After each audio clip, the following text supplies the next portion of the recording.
Pour revenir par rapport à la musique, quelle est d'après toi la meilleure musique que tu aies faite?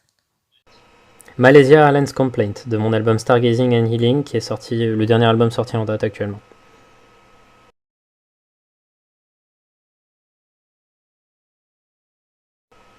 J'ai répondu très vite.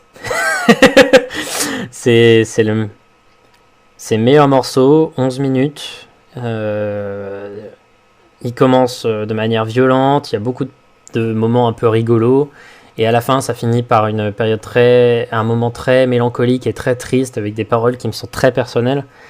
Il y a tout ce que j'aime dans un morceau, c'est amusant à faire, à jouer, etc. Et il y a aussi une petite touche de personnel, etc. Et juste après Malaysia Airlines Complaint, il y a 3am in a Closed Bar, qui est aussi qui est mon deuxième meilleur morceau ever. Là, parce que c'est les meilleures paroles que j'ai jamais écrites et que le mix, je le trouve très réussi. Ouais. Ce dernier album, il y a beaucoup de morceaux dont je suis extrêmement fier. Est-ce que tu as déjà été en tendance? Jamais. C'est Yes. triste. Bah écoute, YouTube n'aime pas l'horreur. À en croire la démonétisation de ma chaîne qui a duré pendant tout l'été et qui n'était absolument pas justifiée. YouTube n'aime pas l'horreur, du coup j'ai du mal à croire qu'un jour je puisse finir dans les tendances autrement. Non, enfin avec un findings. En tout cas, peut-être qu'éventuellement une de mes musiques, si un jour ma musique marche et qu'elle ne divise pas autant ma chaîne, peut-être qu'un jour je pourrais arriver dans les tendances avec mes musiques, parce que parfois c'est gentil comme Enjoy It, même s'il y a 2-3 fucks à l'intérieur du morceau, le clip est gentil. Quelles sont tes principales inspirations? Alors ça dépend, pour la musique ou pour la vidéo. D'abord la musique et après les vidéos. Principale inspiration musicale, pardon. Alors le problème c'est qu'il y en a vraiment beaucoup, c'est-à-dire que moi je pioche dans énormément d'influences. Directement, je dirais que très récemment, il y a vraiment une évidente inspiration de Car Seat Headrest, Radiohead, Bright Eyes, Bon Hiver, et ça doit être ça les influences en particulier, et un peu de Cave Town aussi. C'est un peu les principales influences, ouais. Et ensuite dans la vidéo, c'est beaucoup de youtubeurs américains. Je suis plus dans le game YouTube US. Et particulièrement toutes les chaînes un peu. Pour les findings en particulier, hein, c'est un peu toutes les chaînes comme Nextpose, Care Theater, etc. Et j'ai essayé d'y mettre un peu ma petite touche. Qu'est-ce que ça te fait quand tu reçois des insultes, des menaces ou autre chose? Bah écoute, ça dépend. Quand c'est des insultes sans background, etc., que c'est juste purement gratuit, ça m'arrive souvent de répondre parce que ça me casse les couilles quand même d'avoir ce genre de message, mais de répondre de manière passive-agressive parce que ça me fait rire. Mais quand c'est des trucs qui vraiment essayent de s'attaquer à ma personne en soi, je trouve ça mais tellement, tellement bas. Mais en vrai, j'arrive pas à m'y intéresser comme je m'y intéressais quand j'étais au collège. Ça m'atteint plus, en vrai. Ça m'atteint plus, et ça je l'ai vu avec la vidéo sur les Red Rooms, où vraiment il y a eu beaucoup de haine dans les commentaires, et où je m'en battais les couilles. Mais je me suis rendu compte que ça me faisait finalement quand même toujours un peu mal avec la vidéo du coming out, parce que vraiment il y a eu un influx de haine dans les commentaires que j'arrive pas à expliquer. Voilà, là par contre j'étais pas imperméable pas à la critique, parce qu'en soi la critique me dérange pas. J'étais pas imperméable à la violence. Donc finalement ça m'atteint quand c'est juste purement violent. Quand c'est vraiment violent et personnel, quoi. Et à l'instar de ça, qu'est-ce que ça te fait quand tu reçois des messages de soutien, d'amour et des messages constructifs? Quoi? J'ai pas entendu en fait. En fait, j'étais revenu sur la vidéo de de mon coming out parce que j'étais revenu parce que j'ai regardé les commentaires récents et je suis tombé sur une pépite. C'est un très très... Je sais pas si tu le mettras ça parce que c'est pas bien d'afficher les gens. C'est un pavé mais long. Mais il est long. C'est... Waouh. Mais hyper méchant. C'est très long. Mais ça sert à... Voilà, là tu peux le mettre. Mais ça sert à quoi en fait? C'est vraiment genre... Là, j'aime bien le message au milieu. En fait, c'est un truc pour faire des abos. En fait, pour avoir des... Putain. Oh putain. Tellement d'incohérences pour en fait avoir des vues et gratter des abos. En fait, pour avoir des abos, faut être noir et homo. Comme ça, tout le monde te prend en pitié et ça marche. Mais waouh! Waouh! C'est violent. Ça ne sert à rien. Et surtout, quand tu regardes les avis, etc., j'ai perdu plus d'abos en faisant la vidéo du coming out. J'ai perdu plus d'abos que j'en ai gagné. J'ai reçu plus de haine qu'autre chose. Et visiblement, c'est une vidéo pour gagner des abos. Non, pour gagner des abos, il suffit que je fasse des vidéos sur 4chan et sur le Darknet. C'est précisément pour ça que j'en fais peu. Mais cette vidéo-là, elle m'a fait plus perdre des gens qu'autre chose. Il faut que les gens se calment. Je ne comprends pas. Vraiment, voilà, c'est tout. C'est horrible de se désabonner de quelqu'un juste parce que il a une orientation différente de la sienne. C'est horrible, mais en soi, comment dire, c'est horrible, oui. Mais c'est pas qu'une histoire de différence. Pour eux, ils ont l'impression, j'ai l'impression que ces gens-là se sentent agressés parce qu'ils ont l'impression qu'on leur fait une pub. Mais sauf qu'on fait pas une pub pour une sexualité. On veut juste, je sais pas moi. Beaucoup de gens disaient oui, tu fais ce que tu veux de ton cul, on s'en bat les couilles, vidéo inutile, etc. Déjà, c'est dans le titre. C'est dans le titre que la vidéo est inutile. C'est une vidéo qui est pas très utile, quoi. C'est juste une vidéo que j'avais envie de faire et je fais ce que je veux encore sur Internet. T'as cliqué sur la vidéo, tu savais à quoi t'attendre, et ben voilà, c'est bon. Tu t'assumes. Voilà, c'est ça, c'est vidéo pas essentielle.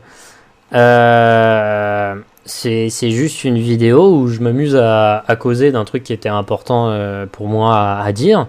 J'explique pourquoi pendant 5 ou 6 minutes de vidéo c'était important pour moi de le dire, mais les gens retiennent juste la première minute. J'expliquais pourquoi c'est important que tous les témoignages du genre, etc. Et finalement, c'est un cas d'école, les commentaires de cette vidéo. Ça permet de voir en quoi beaucoup de gens ont encore du mal aujourd'hui à faire leur coming out, tellement la haine injustifiée et le fait de ne pas simplement écouter le message cause mais tellement de peur. Je sais pas moi, ça m'énerve. Voilà, tu peux répéter du coup la question que je t'ai coupée parce que ce commentaire a attiré mon attention, je suis désolé.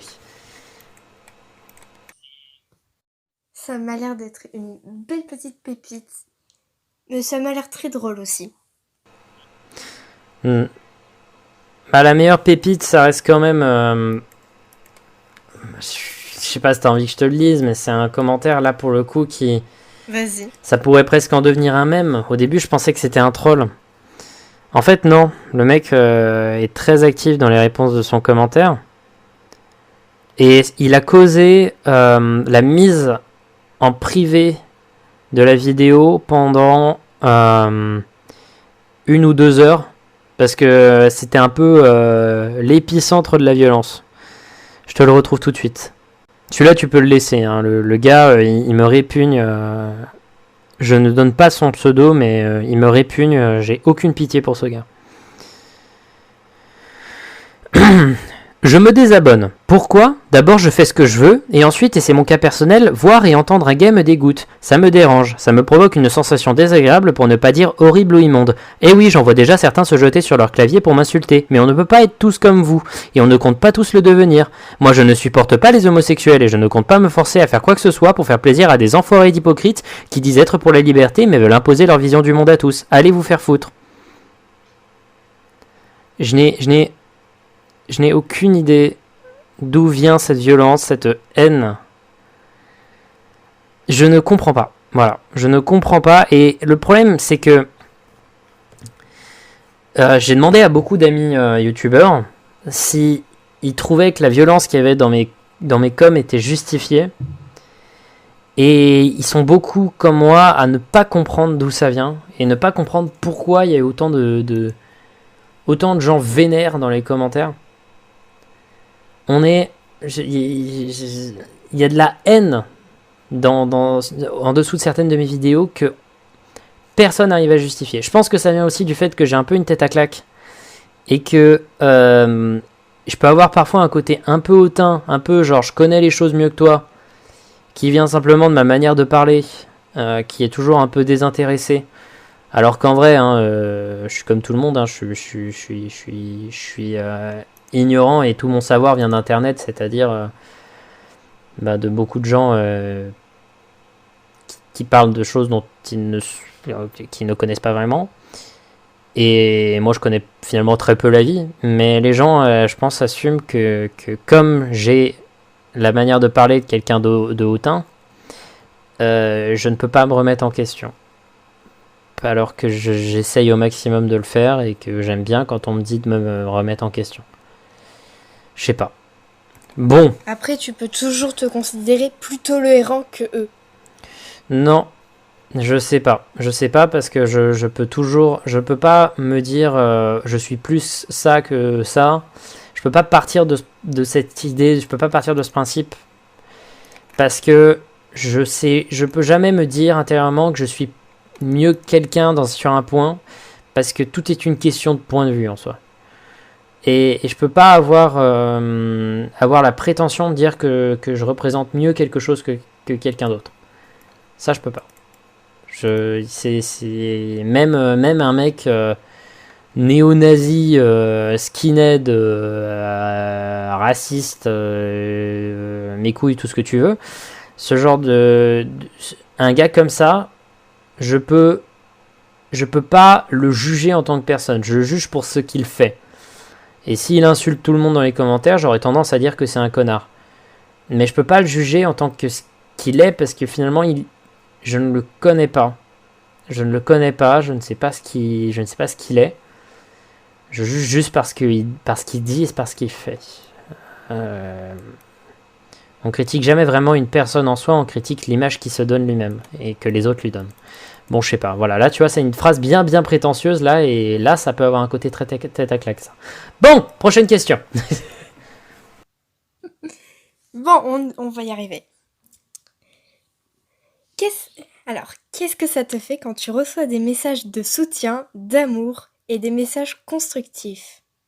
Bah, comme tout le monde, ça fait un boost à l'ego monstrueux. Parfois, ça peut être très gênant lorsque dans tes DM Twitter, tu reçois des messages qui disent « Oh là, t'es un génie, etc. » alors que, non. Non. Ça m'est déjà arrivé et je sais pas quoi répondre. Je sais pas si je dois dire merci et passer pour un mec qui a pris la grosse tête. Ou dire « Non, mais c'est pas vrai, etc. » et passer pour un connard. Là, par contre, ça peut être un peu gênant lorsqu'on te place sur un piédestal alors que... Enfin, je sais pas, on me connaît pas, quoi. En revanche... quand on reçoit juste des trucs genre ah trop cool la vidéo ou juste des gens qui décortiquent ce que t'as fait avec plus ou moins de négativité, et je fave beaucoup de commentaires lorsqu'une vidéo vient de sortir et parfois il y a des commentaires qui peuvent parfois être un peu violents dans la critique mais que je fave quand même parce qu'il y a quelque chose de vraiment constructif et je peux vraiment tirer quelque chose de ce commentaire. Là ça fait, même si ça fait un peu mal à l'ego sur le moment, ça fait du bien en tant que créateur.